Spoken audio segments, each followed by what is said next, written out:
आगमन का चौथा रविवार। आगमन के चौथे रविवार में हम प्यार पर मनन और चिंतन करते हैं। ईश्वर का मानव के प्रति प्यार और मानव का ईश्वर एवं पड़ोसी के प्रति प्यार। ईश्वर प्रेम है।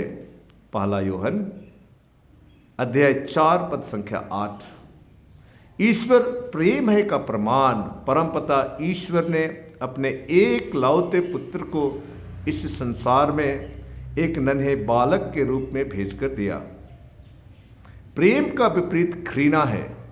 घृणा में अशांति, दूरी, क्रोध, नकारात्मकता, जलन जैसी दुष्प्रवृत्ति हमारे अंदर पलती है, जो हमारे जीवन की अशांति और असहजता का हेतु है। प्रेम में शांति, निकटता, करुणा, क्षमा, सकारात्मकता, सहजता जैसी सुप्रवृत्ति हमारे जीवन में स्थापित होती है, जो हमारे धार्मिक जीवन का हेतु है।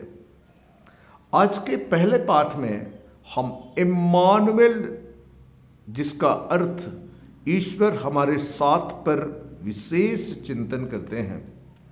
ईश्वर प्रेम है। ईश्वर हमें प्यार करते हैं, इसीलिए वे हमारे निकट आ रहे हैं। स्वर्ग छोड़कर हमारे साथ रहने के लिए एक मानव बनकर बालक के रूप में जन्म ले रहे हैं, हमें अपने आप को दे रहे हैं।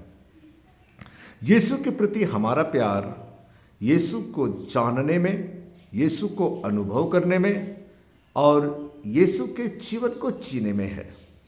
बुद्धि के स्तर से जानना, जानकर अनुभव के स्तर से यीशु को अपनाना, यीशु के समान बनना है। ये यीशु के प्रति हमारा व्यक्तिगत प्यार है। यीशु के प्रति हमारे प्यार का दूसरा पक्ष यीशु को व्यक्तिगत जीवन में अनुभव करना और उस अनुभव को एक दूसरे के साथ जीना है। अपने प्रभु ईश्वर को अपने सारे हृदय, अपनी सारी आत्मा, अपनी सारी शक्ति, अपने सारी बुद्धि से प्यार करो और अपने पड़ोसी को अपने समान प्यार करो। संत लूकस का सुसमाचार अध्याय 10 पद संख्या 27। आज का पहला पाठ हम नबी ईसायास के ग्रंथ से सुनते हैं। शत्रुओं का आगमन, विजय की कोई आशा नहीं, चारों ओर मायूसी, चिंतन, बेचैनी और परेशानी। प्रभु भक्त, विश्वासी एवं प्रभु की प्रतिज्ञा पर भरोसा रखने वाला नबी ईसायास का आगमन होता है। नबी ईसायास उन्हें प्रभु की शक्ति और सामर्थ्य का हवाला देते हुए एक नई घटना के बारे में बतलाते हैं, जो पहले कभी नहीं हुआ। एक कुंवारी गर्भवती होगी, पुत्र प्रसव करेगी और वह उसका नाम इम्मानुएल रखेगी, जिसका अर्थ है ईश्वर हमारे साथ। आज हमारे लिए संदेश है कि यीशु हमें प्यार करते हैं और हमें बचाने आ रहे हैं। संसार की परिस्थितियां कुछ भी हों, गरीबी, असफलता, दुख, पीड़ा, लाचारी, सब में यीशु आ रहे हैं। जीवन की प्रतिकूल परिस्थितियां हमारे विचारों को नकारात्मक, चिंतन को घृणात्मक और वचनों को कड़वाहट बना देती है।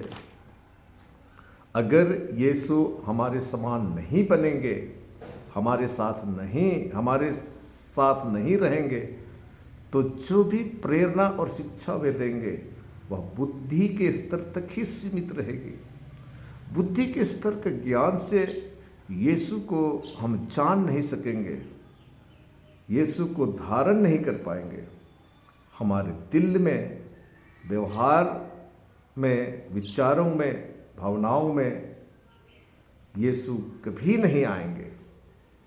यीशु के आगमन से हमारे जीवन में शांति, निकटता, करुणा, क्षमा, सकारात्मकता और सहजता की अनुभूति होनी चाहिए।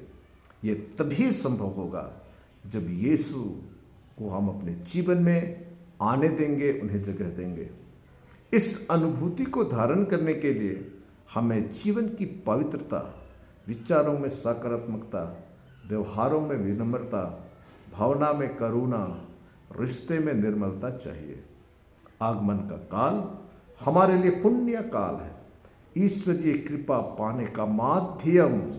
पाप स्वीकार, विनती प्रार्थना, सेवा, मदद, दान है। इस आगमन के काल में इन्हीं माध्यमों का उपयोग करते हुए आइए हम अपने जीवन को पवित्र बनाएं। हे प्रभु, हमारे जीवन में आइए। हे प्रभु, हमारे दुखों में आइए। हे प्रभु, हमारी पीड़ा में आइए, हमें पवित्र कीजिए।